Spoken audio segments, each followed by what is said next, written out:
Assalamualaikum warahmatullahi wabarakatuh. Selamat datang ke channel Cikgu Rusmawati. Hari ini kita nak sambung pembelajaran kita Fizik tingkatan 5 KSSM. Masih lagi bab 1, daya dan gerakan 2, iaitu tajuk 1.3 keseimbangan daya.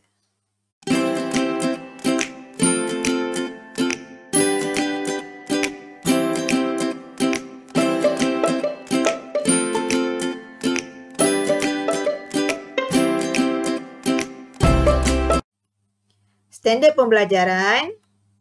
Pertama, menerangkan maksud daya yang berada dalam keseimbangan. Kedua, melakar segitiga daya bagi tiga daya yang berada dalam keseimbangan. Dan yang ketiga, menyelesaikan masalah melibatkan keseimbangan daya. Okey, apa dia keseimbangan daya? Ya? Okey, maksud keseimbangan daya, daya-daya yang bertindak ke atas suatu jasad yang menghasilkan daya panduan sifar. Okey, mari kita tengok ya, daya yang berada dalam keseimbangan. Okey, contohnya kereta yang berada dalam keadaan pegun. Ya. Jadi daya bertindak ialah daya ke bawah iaitu W. Ya.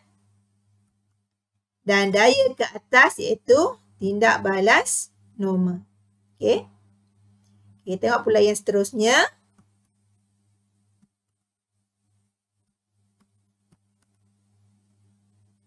Bagi gambar yang tergantung ya dengan dua utas tali ya di kiri atas ya dan di bahagian kanannya ya.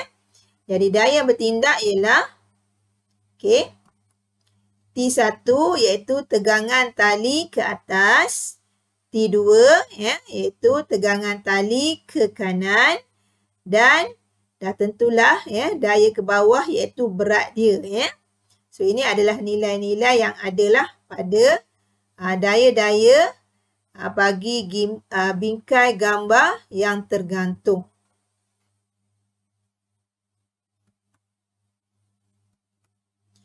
Okay, hari ini kita nak tengok bagaimana nak melukis keseimbangan tiga daya menggunakan kaedah segitiga.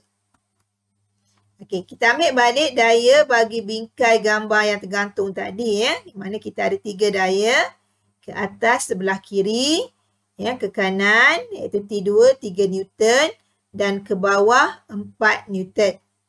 Okey, caranya ialah kita ambil satu daya, ya, kamu boleh ambil mana-mana daya saja.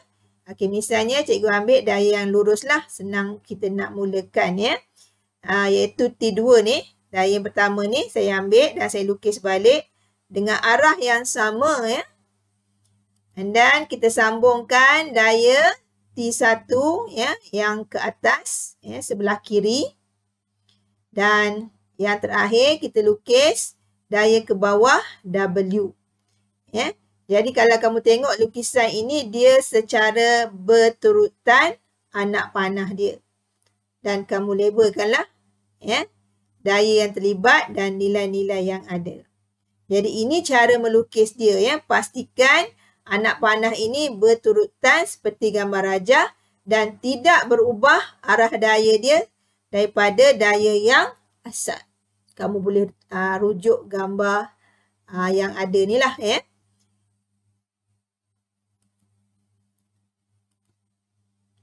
Okey, kita tengok pula penyelesaian masalah melibatkan keseimbangan daya bagi sebuah lampu yang tergantung dengan dua utas tali.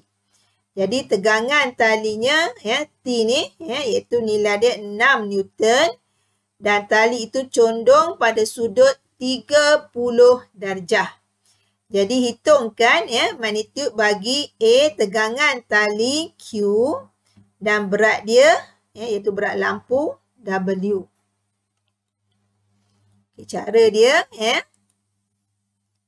Okay, kita ambil balik daya-daya yang terlibat seperti yang ada pada rajah.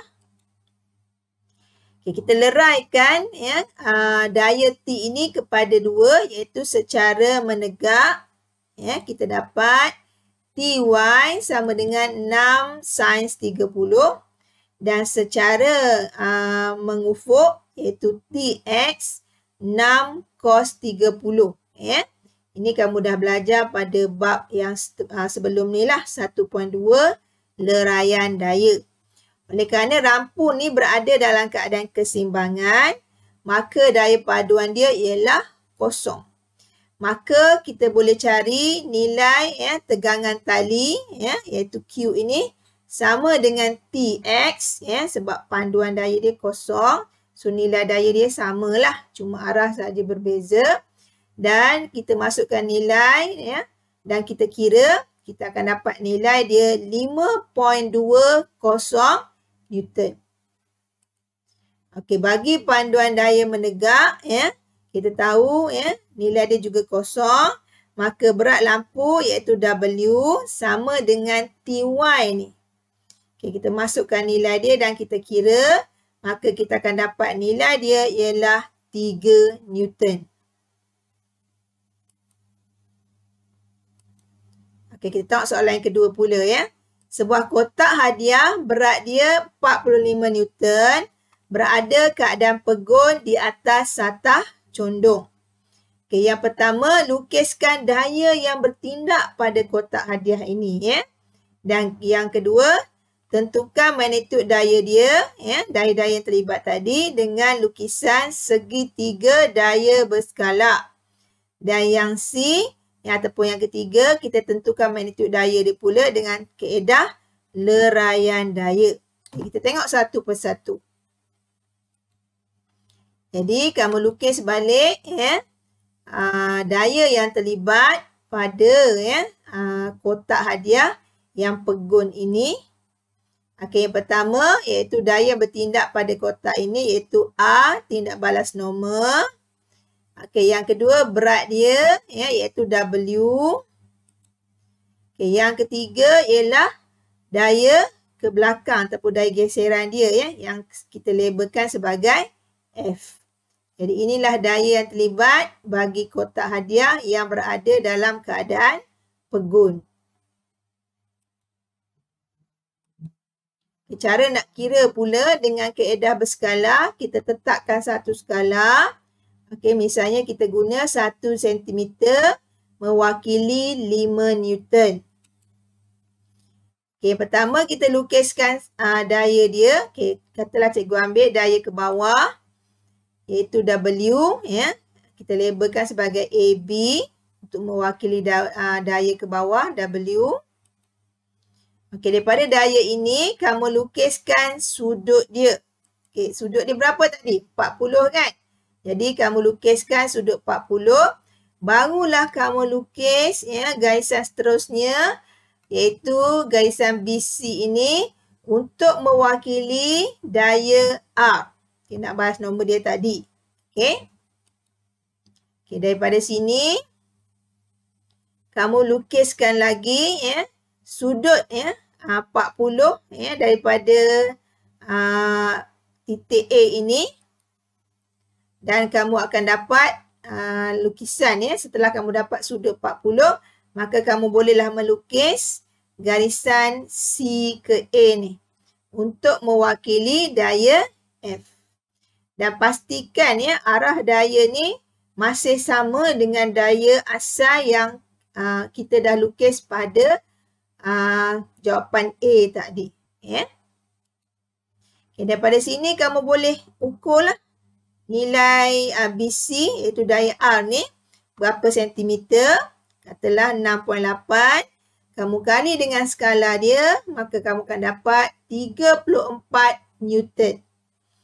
Okey, jadi segitiga kamu dah lengkap ya, dan kamu dah boleh labelkan dia ya. AB mewakili W, BC mewakili R dan CA mewakili F. Maka kamu juga boleh ukur ya CCCA ni iaitu daya F dengan pembaris. Katalah kamu dapat 5.9 cm ya, dan kamu kali dengan skala dia ya 5 Newton, maka kamu akan dapat nilai dia 29.5 Newton. Okay, ini cara lukisan berskala lah ya, daripada kaedah ya, segitiga untuk mewakili tiga daya yang seimbang ya. Okey, untuk C kita gunakan kaedah leraian daya ya. Jadi macam biasa ya, kita leraikan secara menegak dan secara mengufuk. Okey, untuk A komponen menegak, maka kita dapat W cos 40 ya. Daya dia sama sebab ya, daya panduan dia adalah kosong, maka daya dia samalah ya. Jadi A W cos 40, masukkan nilai berat kotak hadiah ini 45, maka kamu dapat 34.47 setelah dihitung ya. Dan untuk mewakili daya F ya, leraian daya dia iaitu secara mengufuk, kamu dapat W sin 40. Maka bila kamu kira, kamu dapat nilai dia 28.93 Newton. Ini adalah kaedah leraian daya. Dan kamu dapati nilai dia hampir sama ya, sama ada kamu menggunakan kaedah segitiga secara berskala ataupun menggunakan leraian daya bagi mengira daya-daya yang terlibat pada kotak hadiah ini. Okey. Semoga ya penerangan cikgu tadi jelas dan dapat dipahami, dan semoga kamu dapat mengulang kaji ya tajuk ya keseimbangan daya ini. InsyaAllah ya di video akan datang kita berjumpa lagi. Selamat mengulang kaji. Assalamualaikum.